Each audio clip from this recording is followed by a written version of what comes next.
Rajasthan grade 4 भर्ती परीक्षा की शुरुआत हो चुकी है। 21 सितंबर तक रोज ये 2 पारी में परीक्षा आयोजित हो रही है। सुरक्षा इतनी कड़ी कि परिंदा भी पर ना मार सके और सख्ती ऐसी कि 1 मिनट की देरी भी भारी पड़े। ये रिपोर्ट देखिए।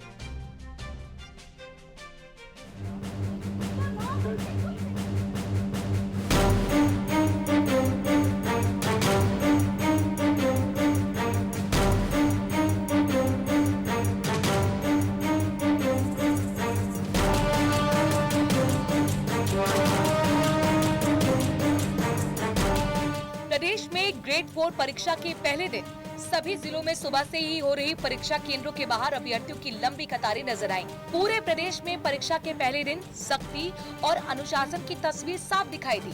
अभ्यर्थियों को परीक्षा केंद्रों पर मेटल डिटेक्टर से कड़ी चेकिंग के बाद एंट्री दी गई। गेट बंद होने से कुछ मिनट पहले अभ्यर्थी दौड़ते हुए परीक्षा केंद्र पर पहुंचे, तो वहीं एंट्री का टाइम निकल जाने के बाद जो अभ्यर्थी परीक्षा केंद्र पहुंचे वो प्रवेश के लिए हाथ जोड़कर विनती करते दिखे।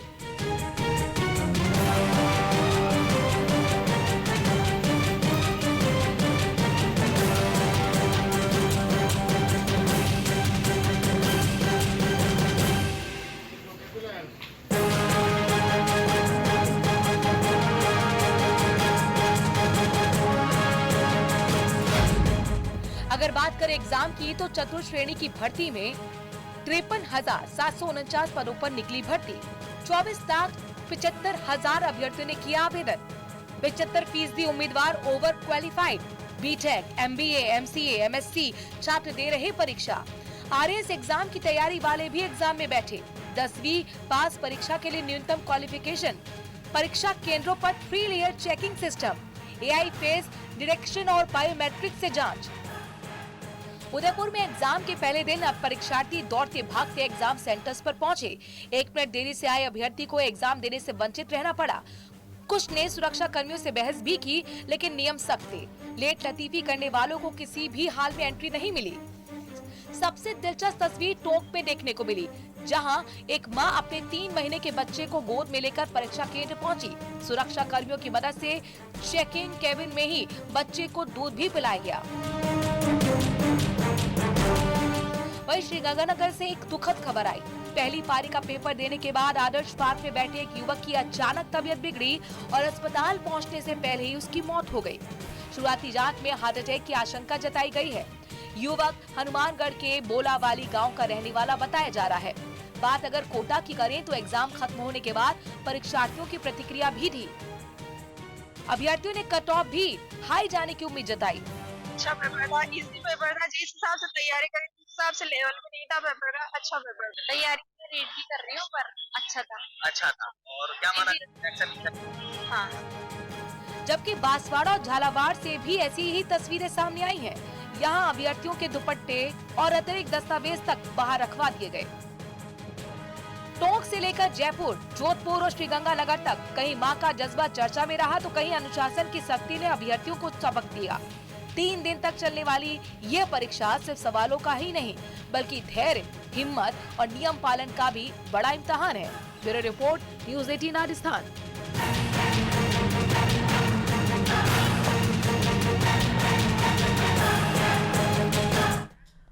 और बुलेटिन में आगे बात करेंगे निकाय चुनाव की। मंत्री झावर सिंह खर्रा ने निकाय चुनाव को लेकर बड़ा बयान दिया है। उनका कहना है कि सरकार चुनाव कराने के लिए पूरी तरह तैयार है।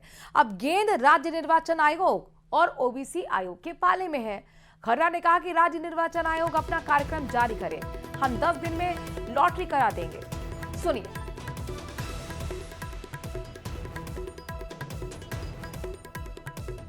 हो चुका भैया, हम तो पूरी तरह से तैयार हैं। हमारी तरफ से तो नोटिफिकेशन हो चुका। अब चुनाव आयोग का काम है मतदाता सूची बनाना और अन्य पिछड़ा वर्ग आयोग का काम है अन्य पिछड़ा वर्ग के आंकड़े एकत्रित। जिस दिन अन्य पिछड़ा वर्ग आयोग अपने आंकड़े हमारे विभाग को प्रस्तुत कर देगा, हम 1 सप्ताह में आरक्षण की लाठी निकाल कर और राज्य निर्वाचन आयोग को सौंप देंगे कि वो अगर उसके मतदाता सूची तैयार है तो वो एक राज्य एक चुनाव के तहत अपनी सुविधा के अनुसार चुनाव कराए। कब तक हो सकते हैं? अब ये गेंद राज्य निर्वाचन आयोग अन्य पिछड़ा वर्ग आयोग के पाले में हमारी तरफ से काम पूरा हो चुका है। आप लोग रखेंगे? हमारा काम पूरा हो चुका है। बुलेटिन में आगे बात करेंगे मुख्यमंत्री भजनलाल शर्मा की। दरअसल शनिवार को बांसवाड़ा दौरे पर रहे हैं सीएम और इस दौरान वो शहर के कुशल बाग मैदान में आयोजित शहरी सेवा शिविर का अवलोकन करेंगे। शिविर में आमजन को मिलने वाली विभिन्न शहरी सुविधाओं की स्थिति की समीक्षा के साथ ही मौके पर चल रही गतिविधियों का भी जायजा लेंगे मुख्यमंत्री के कार्यक्रम को लेकर जिला प्रशासन ने तैयारियां तेज कर दी हैं। मुख्यमंत्री का ये दौरा इसलिए भी अहम हो जाता है क्योंकि 25 सितंबर को प्रधानमंत्री नरेंद्र मोदी का बांसवाड़ा का दौरा प्रस्तावित है। प्रधानमंत्री के कार्यक्रम की तैयारियों का भी मुख्यमंत्री मौके पर जाकर निरीक्षण करेंगे। तो कल मुख्यमंत्री बांसवाड़ा पहुंच रहे हैं। प्रधानमंत्री नरेंद्र मोदी का 25 सितंबर के दौरे को देखते हुए तैयारी को खुद मौके पर जाकर निरीक्षण करेंगे।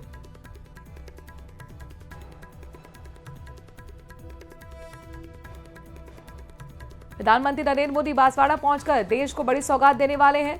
पावर थर्मल का उद्घाटन किया जाएगा और ऐसे में किसी तरह की कोई कसर ना रह जाए, इसको लेकर खुद मुख्यमंत्री पूरी तरह से एक्टिव हैं और अलर्ट भी। मुख्यमंत्री महोदय का बांसवाड़ा का दौरा प्रस्तावित है। इस दौरे के दौरान जो अभी हमारे शहर चलो अभियान वो गांव चलो अभियान चल रहा है, इनके शिविरों का अवलोकन रहेगा। साथ में माननीय प्रधानमंत्री जी का जो दौरा प्रस्तावित है उनकी तैयारियों की समीक्षा रहेगी। और चलिए अब आपको विस्तार से कैबिनेट के फैसलों की जानकारी देते हैं। मुख्यमंत्री भजनलाल शर्मा की अध्यक्षता में मंत्रिमंडल की बैठक का आयोजन आज हुआ, जिसमें कई महत्वपूर्ण और जनहितकारी फैसलों पर मोहर लगी है।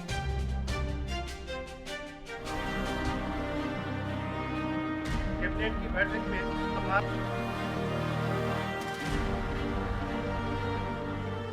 भजनलाल सरकार ने शुक्रवार को हुई कैबिनेट की बैठक में कई अहम और जनहितकारी फैसले किए हैं, जिनमें खेल, शिक्षा, सिविल सेवा और पर्यटन से जुड़े महत्वपूर्ण निर्णय शामिल हैं। जयपुर में महाराणा प्रताप स्पोर्ट्स यूनिवर्सिटी की स्थापना की जाएगी। स्पोर्ट्स साइंस और टेक्नोलॉजी पर शोध को बढ़ावा देगी यूनिवर्सिटी। खिलाड़ियों के प्रदर्शन और खेलों की गुणवत्ता में होगा सुधार। प्रतिभाशाली युवाओं को आधुनिक उपकरणों के साथ वैज्ञानिक प्रशिक्षण उपलब्ध कराने, विभिन्न खेलों के उच्च स्तरीय कोच एवं खेल विशेषज्ञ तैयार करने के लिए महाराणा प्रताप यूनिवर्सिटी स्थापित करने की घोषणा की थी। आज हुई बैठक कैबिनेट की बैठक में the Maharana Pratap sports university Jaipur bill 2025 के प्रारूप का अनुमोदन किया गया। मेडिकल कॉलेजों में एनआरआई और मैनेजमेंट कोटे की फीस को लेकर भी कैबिनेट ने बड़ा फैसला किया है। मेडिकल कॉलेजों में एनआरआई कोटे की फीस 24 लाख रुपए से कम हो जाएगी। मेडिकल शिक्षा को और सुलभ बनाने में मदद करेगा बदलाव। कैबिनेट द्वारा इस लिए गए निर्णय के अनुसार राजमेश कॉलेजों में एनआरआई सीटों की फीस को मैनेजमेंट कोटा फीस का 2.5 गुना किया गया है। इस संशोधन व्यवस्था से वर्ष 2025-26 के प्रवेश सत्र में एनआरआई सीटों की फीस घटकर लगभग 23,93,000 रुपए प्रतिवर्ष रह जाएगी, जो एक निजी चिकित्सा महाविद्यालयों की औसत फीस के बराबर होगी। इस कदम से प्रतिभाशाली एनआरआई विद्यार्थी राजमेश मेडिकल कॉलेजों में प्रवेश लेने के लिए आकर्षित होंगे और राजमेश सोसाइटी को प्रतिवर्ष लगभग 45 करोड़ रुपए की अतिरिक्त आय भी प्राप्त होगी। कैबिनेट ने सिविल सेवा नियमों में बदलाव करते हुए कर्मचारियों के माता पिता और निःशक्त बच्चों के लिए पारिवारिक पेंशन के नियमों को उदार बनाया है।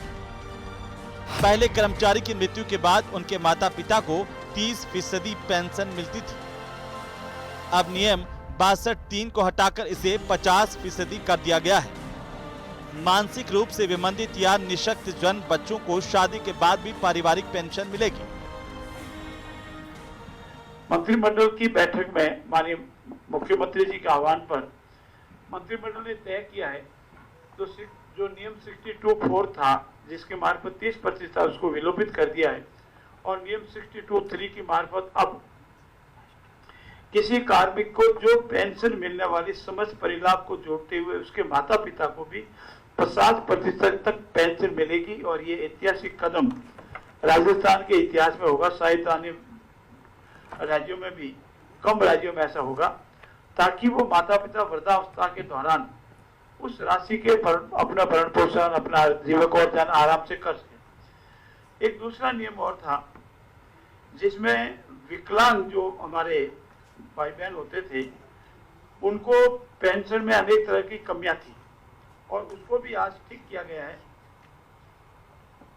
एक पेंशन में मानसिक या शारीरिक निःशक्तता के ग्रसित पुत्र अथवा पुत्री को विवाह के उपरांत नहीं मिलता था, अब इसमें संशोधन कर दिया गया है। राजस्थान पर्यटन सेवा नियमों में संशोधन, कर्मचारियों के लिए चौथा प्रमोशन शुरू करने का निर्णय। अब वरिष्ठ निदेशकों को भी पदोन्नति का अवसर मिलेगा।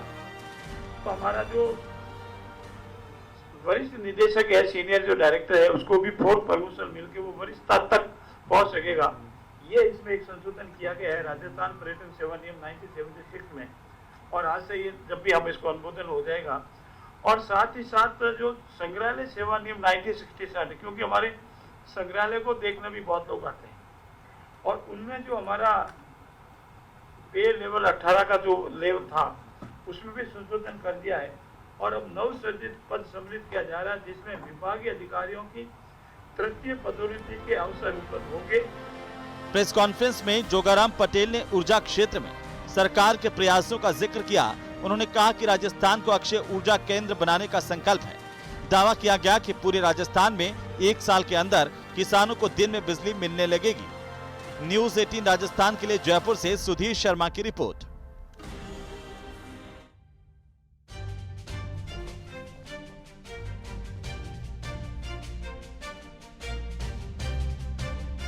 और खबरों में आगे बढ़े, लेकिन उससे पहले मारू राजस्थान में एक ब्रेकिंग न्यूज आपको बताते हैं। भीलवाड़ा से बड़ी खबर आई है, जहां पर फसल मुआवजा जन अधिकार आंदोलन किया जा रहा है। मोबाइल की टॉर्च जलाकर विरोध प्रदर्शन किया जा रहा है। कलेक्टर के बाहर ये प्रदर्शन लगातार जारी है। पूर्व मंत्री धीरज गुर्जर भी धरना दे रहे हैं किसानों के साथ। ये सब कुछ हो रहा है किसानों के लिए और मांग है कि फसल का मुआवजा दिया जाए। जिस तरीके बेतहाशा मूसलाधार बारिश हुई, लगभग 69 साल बाद इतनी जबरदस्त तरीके से राजस्थान ने बारिश देखी है। ऐसे में नुकसान सबसे ज्यादा किसानों को उठाना पड़ा है, फसल खराब हुई और इसी मुआवजे को लेकर ये जन अधिकार आंदोलन किया जा रहा है। मोबाइल की टॉर्च जलाकर विरोध प्रदर्शन किया जा रहा है। वो तस्वीरें भी आपको हम दिखाएंगे, जहां पर कलेक्ट्रेट के बाहर हजारों की संख्या में किसान पहुंचे हुए हैं और इस धरने में पूर्व मंत्री धीरज गुर्जर भी शामिल हुए हैं।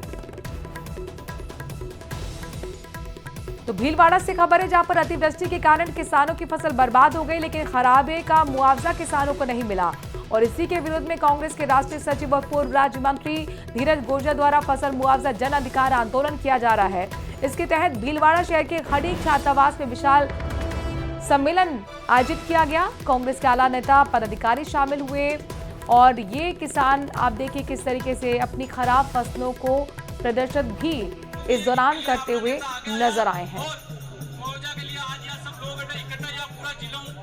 निकम्मी सरकार है आज दिन तक, तो मुख्यमंत्री जी कहते हैं कि हमने उनको कि जो गलत सामने जो कांग्रेस। बात सुखाड़िया यूनिवर्सिटी करते हैं, जो पिछले 4 दिनों से एक तरीके का राजनीति का केंद्र और अखाड़ा बनी हुई है।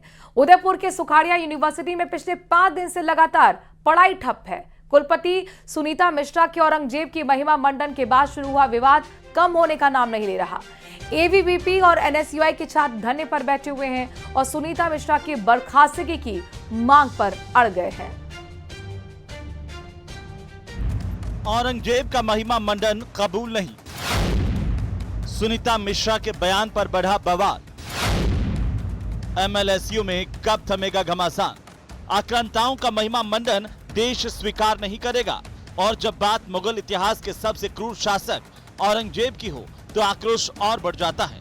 उदयपुर में भी 12 सितंबर से ऐसा ही हो रहा है। मेवाड़ की इस धरती पर महाराणा प्रताप की सेना अभी भी मौजूद है, जो मुगल आक्रांताओं के महिमा मंडन करने वाले लोगों से लड़ने को भी तैयार है। सुखाड़िया विश्वविद्यालय से ऐसी ही तस्वीरें सामने आई। जहां एबीवीपी के कार्यकर्ताओं ने अनूठे अंदाज में प्रदर्शन किया। वे महाराणा प्रताप की सेना का मास्क पहनकर प्रशासनिक भवन पहुंचे। विश्वविद्यालय के प्रकाश द्वार से प्रशासनिक भवन तक रैली निकाली गई।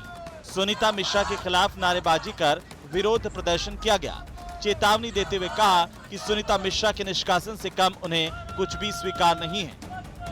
हमने कोई कमेटी की जानने की कोशिश नहीं की, क्योंकि हमारा सिर्फ डे 1 से एक ही मुद्दा है कि जब तक ये बर्खास्त नहीं होगी तब तक हम आंदोलन नहीं रोकेंगे और मेवाड़ की इस वीर भूमि पर मेवाड़ के अपमान को नहीं सहा जाएगा। जांच कमेटी बना लो, चाहे कुछ भी बना लो, हमको इसकी बर्खास्ती का लेटर चाहिए, तब जाके विश्वविद्यालय चलाओ। हमें बाकी नहीं। कमेटी पे विश्वास है या नहीं?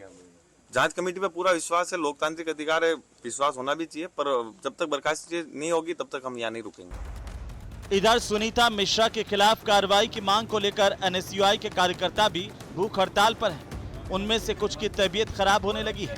बावजूद इसके वे कुलपति सुनीता मिश्रा को बर्खास्त करने की मांग पर अड़े हुए हैं। हमारी यही मांग है कि जब तक वाइस चांसलर को बर्खास्त नहीं किया जाएगा इस यूनिवर्सिटी से, तब तक हम लोग नहीं हटेंगे। हमें वाइस चांसलर का इस्तीफा नहीं चाहिए। हम चाहते हैं कि राजभवन से कमेटी जो बनी है वो इसे बर्खास्त करे, क्योंकि वाइस चांसलर ने 1.5 साल में हमारी यूनिवर्सिटी को बहुत पीछे ले लिया, बहुत बर्बादी के रास्ते पे भेज दिया है। 12 सितंबर को एक सेमिनार में कुलपति सुनीता मिश्रा ने औरंगजेब को कुशल प्रशासक बताया था, जिसके बाद से ही बवाल शुरू हो गया। दरअसल औरंगजेब के शासनकाल में हिंदुओं पर बहुत अत्याचार किए गए।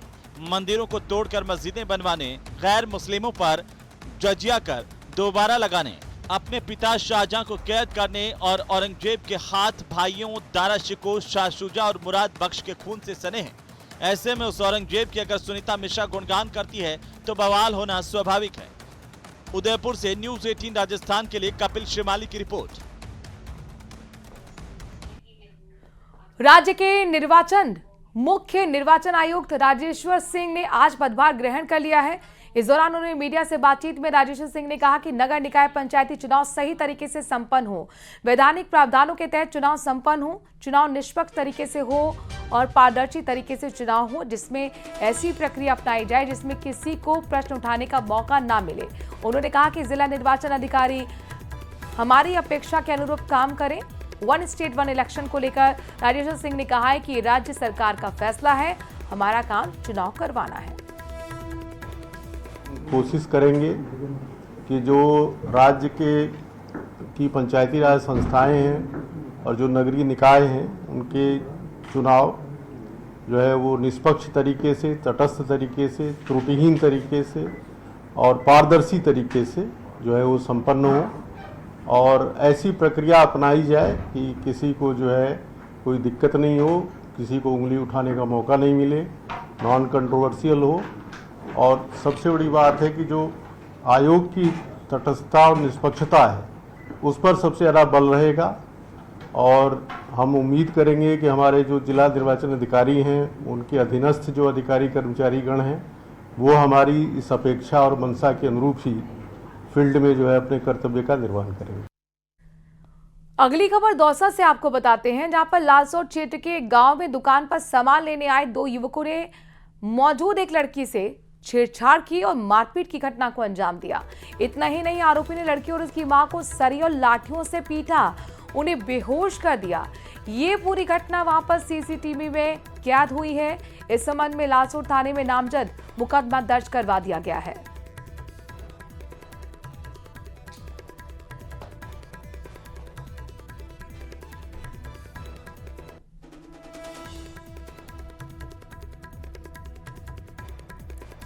झुंझुनू पुलिस ने खेतड़ी नगर थाना क्षेत्र में हुई युवक की हत्या का खुलासा करने का दावा किया है। पुलिस के मुताबिक एक नाबालिग ने अपनी गर्लफ्रेंड से छेड़छाड़ का बदला लेने के लिए युवक की बेरहमी से हत्या कर दी थी। उसका शव कुएं में फेंक दिया था।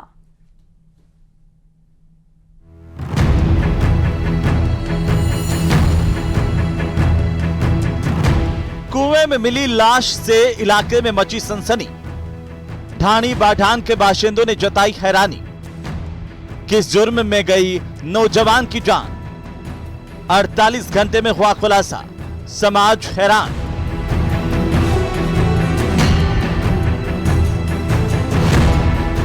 एक वारदात ने जिंदगी की रफ्तार पर ब्रेक लगा दिया। झुंझुनू के ढाणी बाढान के लोग धरना प्रदर्शन करने के लिए मजबूर हो गए।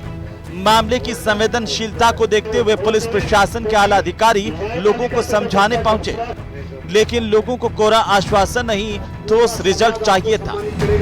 इसके लिए जिसके घर में लाश पड़ी है और उसके साथ अपन टाइम की संहिता के ऊपर ये जरूरत लेते हैं, तो क्या आप उसको ज्वाइन करवाएं। हमारा तो ये निवेदन है आपसे। ढाणी बाढ़ान में कुएं में युवक का शव मिला था। नौजवान की लाश से पूरे इलाके में सनसनी फैल गई। मृतक की पहचान 21 साल के पंकज के रूप में हुई। 15 सितंबर को ही परिजनों ने पंकज की गुमशुदगी की रिपोर्ट दर्ज करवाई थी। तुम पंकज कहाँ हो? बोलने लगा कि मैं घर पे हूँ। तो बोले यार आजा। उसको खेत में लेके चले गए और खेत में जाने के बाद उसको काटा है या मारा है, उस खेत में मार के उसको घिसट के और कुएं में डाल दिया। मामले की गंभीरता को देखते हुए जिला पुलिस अधीक्षक ने विशेष जांच टीम का गठन किया। खेतड़ी नगर थाना अधिकारी के नेतृत्व में आधा दर्जन टीमें बनाई गईं। जांच शुरू हुई, कड़ी से कड़ी जुड़ती गई। 48 घंटे में ही पुलिस ने हत्या की गुत्थी को सुलझाने का दावा करते हुए इकबाल अपचारी को निरुद्ध कर लिया। पुलिस के अनुसार नाबालिग ने अपनी गर्लफ्रेंड से छेड़छाड़ का बदला लेने के लिए पंकज की बेरहमी से हत्या कर दी। बॉडी मिली थी यहाँ पे कुएं के अंदर, वो मौका विजिट किया। इसी गांव का व्यक्ति था पंकज कुमावत, 20 साल की उम्र थी। उसके बारे में घटनास्थल का निरीक्षण किया गया है। कुछ क्लूज मिले घटनास्थल से और हम उम्मीद कर रहे हैं जल्द से उन क्लूज को, कड़ियों को जोड़कर, जैसा कि गांव वाले भी बता रहे थे, कई तथ्य सामने आए हैं, उनको जोड़कर इसका शीघ्र खुलासा किया जाएगा। जो भी परिस्थिति में मृत्यु हुई है, जो भी चीज़ें हैं, एक बार पोस्टमार्टम से भी आइडिया लगेगा कि जैसा बता रहे हैं ब्लड के स्पॉट्स हैं, क्या हैं, क्यों हैं। पुलिस अब मामले की गहराई से जांच कर रही है ताकि घटना से जुड़े सभी पहलुओं को उजागर किया जा सके। न्यूज़ 18 राजस्थान के लिए झुंझुनू से कृष्ण सिंह की रिपोर्ट। बोर्ड का गठन हो चुका है क्योंकि न्यायपालिका पे जनता का विश्वास मांगे रखी।